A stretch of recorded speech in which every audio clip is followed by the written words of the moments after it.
If you're in construction, then you're in the right place. Welcome to the Constructive Behaviors Podcast. I'm your host, Barb Allen. I'm a woman with decades of experience in the construction industry, and most of it on the job site. I know how rewarding this industry can be. But like you, I also know that we could improve. Let's work together to make changes from the inside out. Who wants to learn some easy communication tools to help you better understand the people you work with, knock down some barriers, and get more out of your team members? That is exactly what my guest and I are going to talk about today. Elliott Vigil is a guru in sales training for the construction industry. And what is sales? Communication.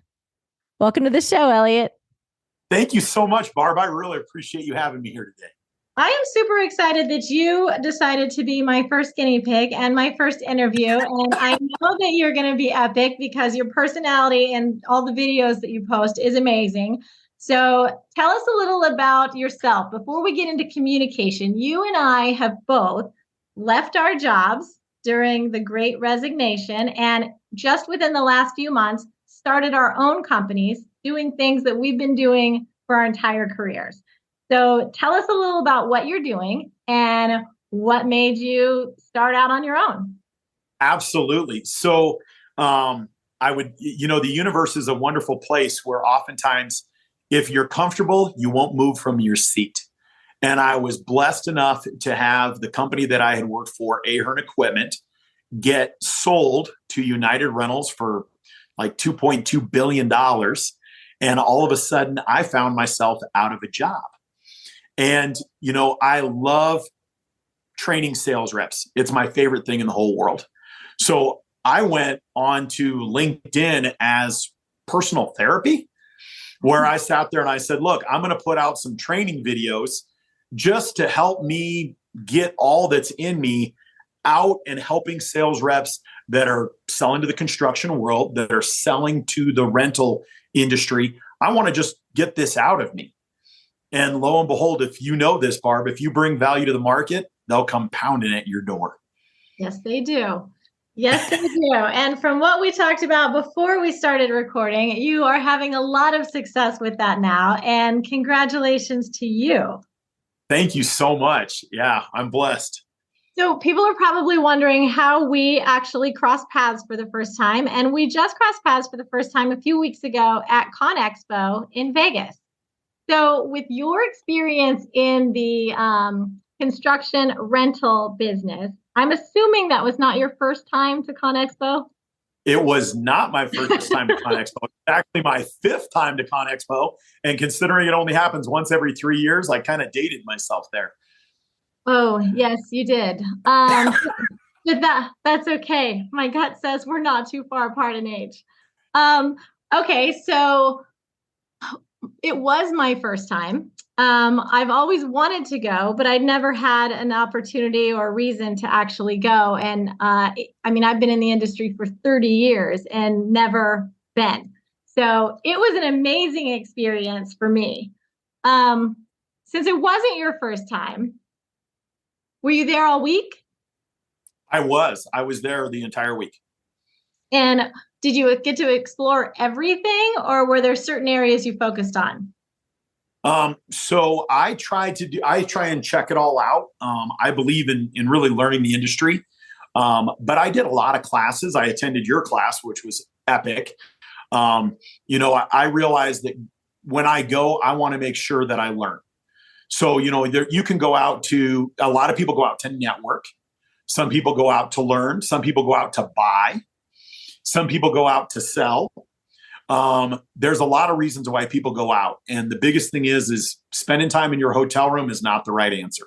It is not. And I have to admit that I actually spent way more time in my hotel room than I expected because I just kept practicing what I was going to present to make sure I didn't mess it up. Doing a presentation at ConExpo was just huge for me. And I was so excited to get to do it. Well, okay. The ovation at the end of your presentation shows you didn't half-ass it. You definitely went all in. And the fact that there were people willing to stand for an hour to listen to you, be proud. Thanks. I know you attended a lot of other sessions while you were there. So my session was on effective communication, and we'll get into that in a minute. But what other topics did you sit in on that you really felt like you learned a lot from? Um, there was some good ones. One of them was doing social media. One person said, how to do social media for your company and promote your company via social media. That was interesting. Effective leadership.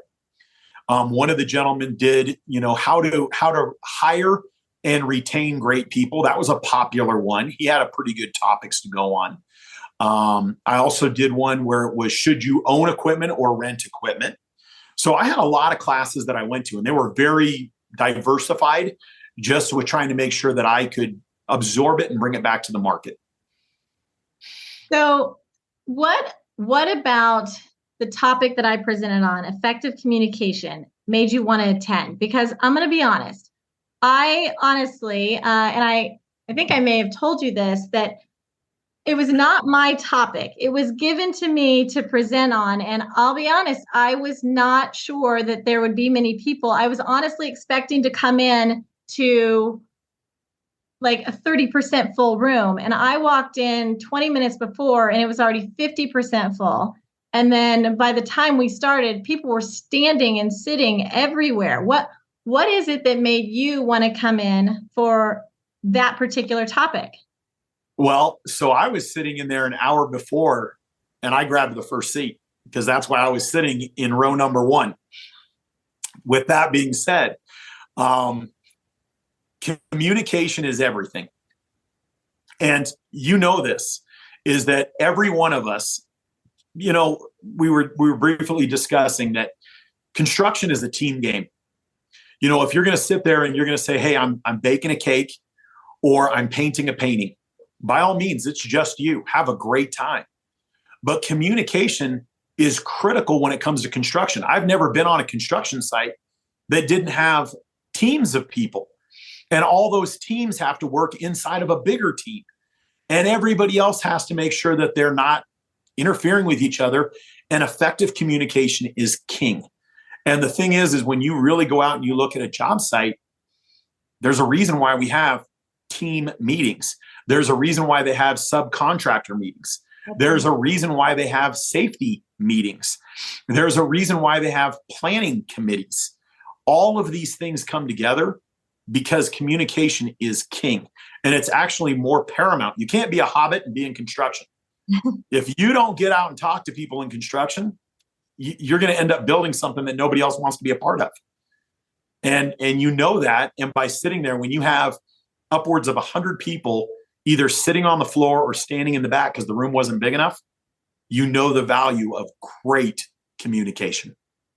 Yeah, I was surprised because I graduated from college in 97 and have been actually in the commercial world since then. And I was just taken aback by, one, the number of people in there, but two, it was 98% men in the room. And just to see that they were not only there, but they were engaged and they were taking notes. And I just felt like, wow, this is a big change than I've seen over the last few years. People are finally realizing that communication is as important as it is.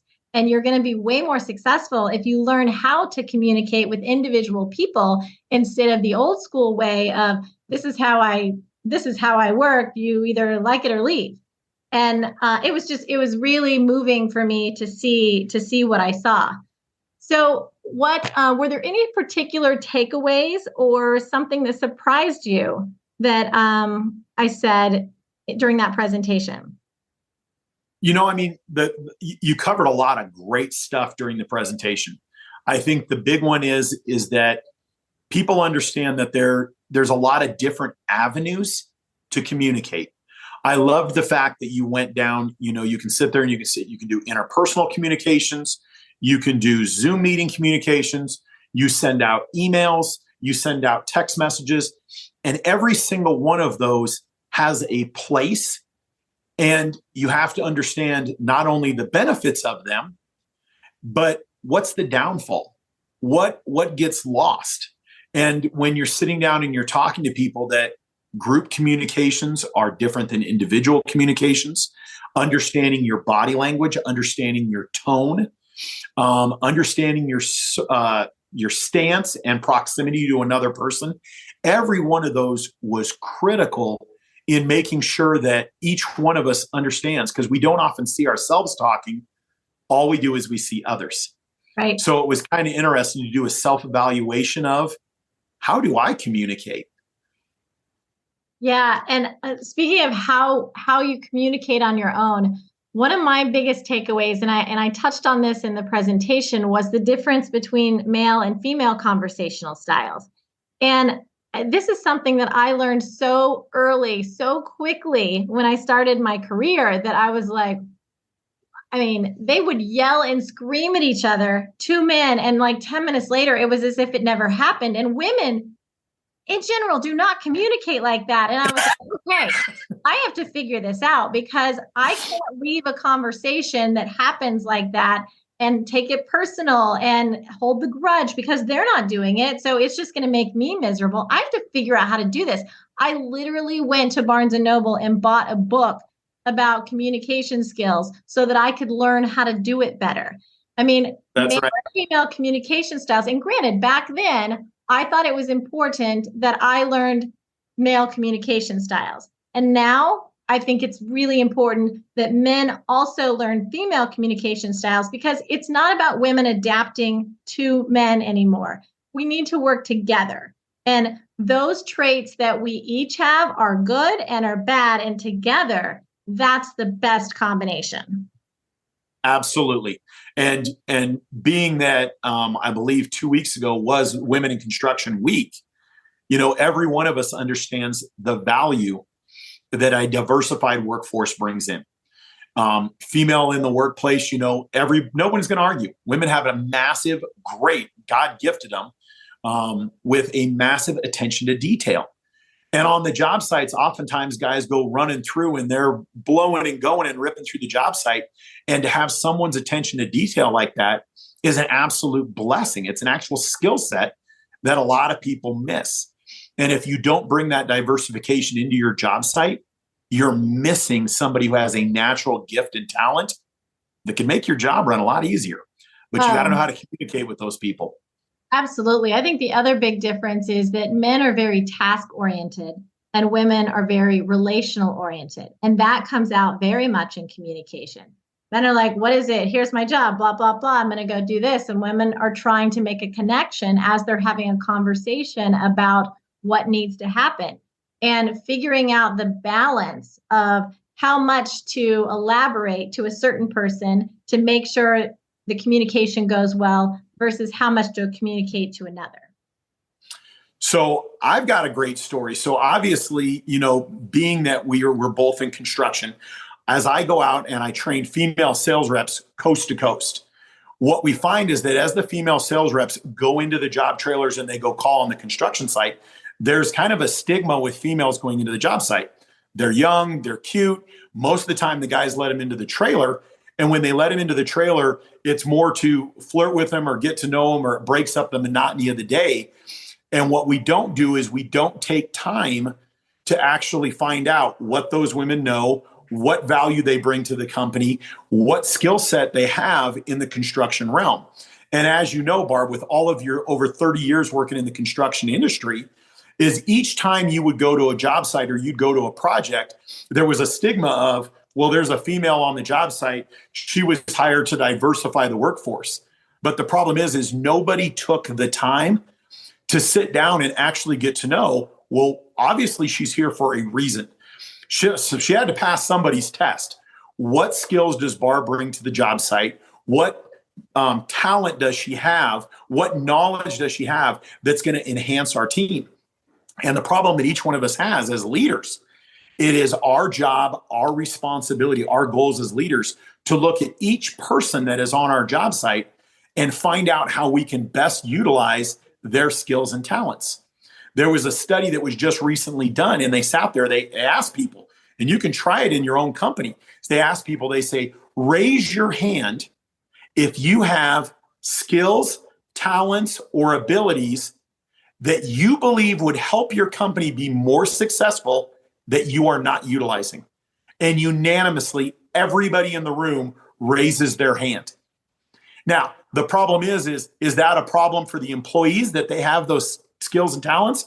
Or is it a communication problem that us as leaders aren't asking, how can I utilize you better? You ask every company, they say, I want more out of my employees. But what are they doing to bridge that gap? To ask people, what's your secret Superman talent that nobody knows about that we need to do a better job communicating so that we can help you be more successful? Yeah, I love that, because I think it also bridges over to unconscious biases, right? And I think that it's a lot of our unconscious biases about what we think people know how to do, that we don't initiate the communication that's necessary to find out what they actually know. And I always say there should be no guilt associated with unconscious bias. Unconscious bias is unconscious. So Amen. if it becomes conscious, there isn't guilt around it. But a way to get around that is to just say, there's probably something I don't know. Why don't I just ask? And that, like you're saying, is communication. And that opens more doors. When you're talking about the young women that come into job site trailers, that happens all the time. I think DeWalt was probably the first one I started noticing really bringing younger women in to be salespeople that would walk into my trailers.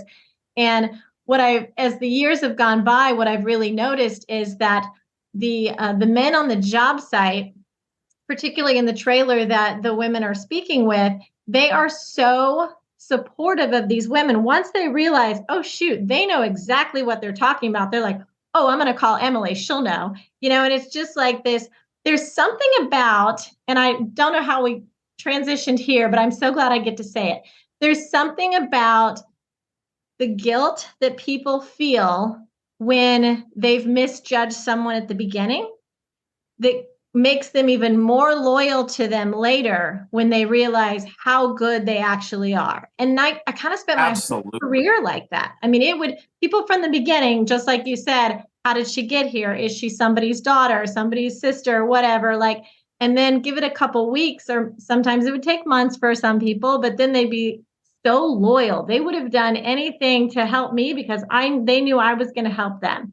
But it's all that unconscious bias that, like you said, ties into communication. Just ask. And I think, and I love that. I absolutely love that. And I was actually, because you asked earlier, you said, what were some of my main takeaways from your presentation at ConExpo? And the biggest thing that I think people do is they fear asking. And the crazy thing is, you see people with disabilities, or you see people with special needs or whatever. And the crazy thing is people just say, well, I don't want there to be conflict, so I'm not going to communicate. And the truth is just ask. I live a blessed life. My daughter has scoliosis, so she wears a brace. And it's crazy to me is little kids are pretty smart communicators. And it's great when a little kid looks at her back and they say, well, why do you have to wear that brace? And she loves explaining it to people. And I realize ultimately, we all want to be heard and we want to be understood. Now, that's the critical thing, is that if you want to be understood, you have to be willing to ask. And you have to be willing to ask others. And it's crazy is when you go out and you really look at great communication skills, we all need to be heard. And the only way you can be heard is you have to ask.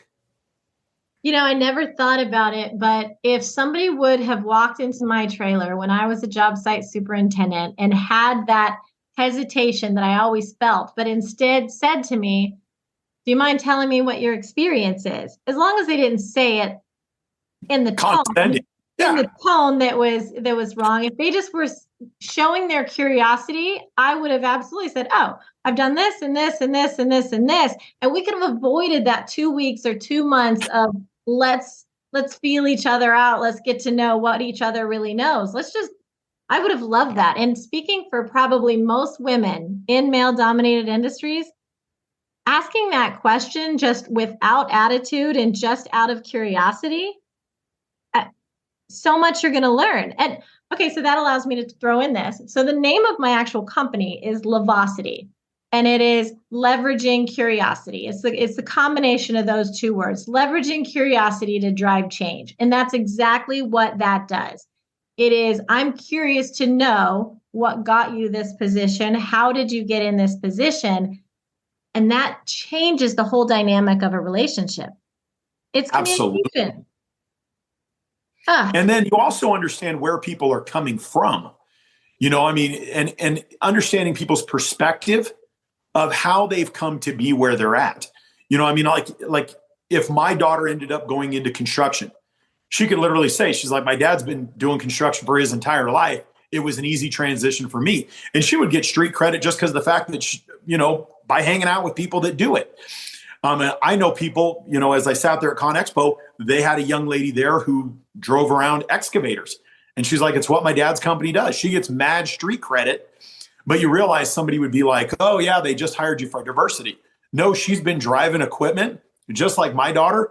My daughter was driving, I probably shouldn't say this with OSHA, but she was wearing her bicycle helmet. She was driving excavators when she was 6. That's awesome. Sitting in my lap, driving an excavator because it's what she wanted to do. Now, that, just like you said, if somebody said, where do you come from? What gives you credibility? Let me be curious, like your company states, about where your point of view and perspective is. There's not a lot of people that can say they've been driving an excavator since they were 6. Right. And that gives somebody street credit. Not a lot of people can say, hey, I was tough enough to be one of the only females in my college going into construction. And I decided I wanted to be a project manager and superintendent in a male-dominated industry. And I was willing to take that challenge on. That gives you street credit because you're just damn tough. Yeah. Well, and if you think about it, I would love to say all, but I don't know all, women in male-dominated industries, they choose those industries. They don't fall into them. Men, Absolutely. many times, fall into them. Someone in their family did it, or somebody said, hey, bud, come work with me over here. Women choose these careers. They have that determination and that grit. They're coming with it because they already know there's going to be some hurdles, but they want to do it. So, amen. Anyway. And that grit is what you want in an employee. I mean, as if you sit down, the guy, I told you about the guy who gave the presentation about what to look for employees, is if you're doing a DISC assessment on one of your employees, don't just look at their gender, look at, do they have drive and grit? Because that's worth more than anything. Oh, absolutely. And you don't find that from a piece of paper and a resume. You've got to find that in the interview itself. So that's right. Okay, so I'm going to wrap this up. I have loved this conversation, and I'm hoping that we can do this on other topics in the future. Absolutely. Elliott, tell people where they can find you. How can they connect with you? Yep, ElliottVigil.com, which is with 2 L's and 2 T's in Elliott. ElliottVigil.com. You can go to my website. Just like Barb, you can find me on LinkedIn. I put out a lot of videos. And you can actually find me as Elliott Vigil Sales Coach on YouTube. So there's a lot of stuff out there as well. And you can go visit my YouTube channel. I love training great sales reps that are selling to the construction industry. And if Barb teaches you how to be a better communicator and I teach you how to be a better salesperson, we can change the world. Yes, we can. If you know someone that could benefit from this particular episode, then share it with them. Or if you want to continue to learn about the untapped and underutilized resources that will take your business to the next level, then follow the podcast. You don't want to miss an episode where we discuss what you needed to hear. And lastly, there is a link in the show notes that will allow you to reach out to me directly if you want to accelerate that learning curve. Thanks for listening. Talk soon.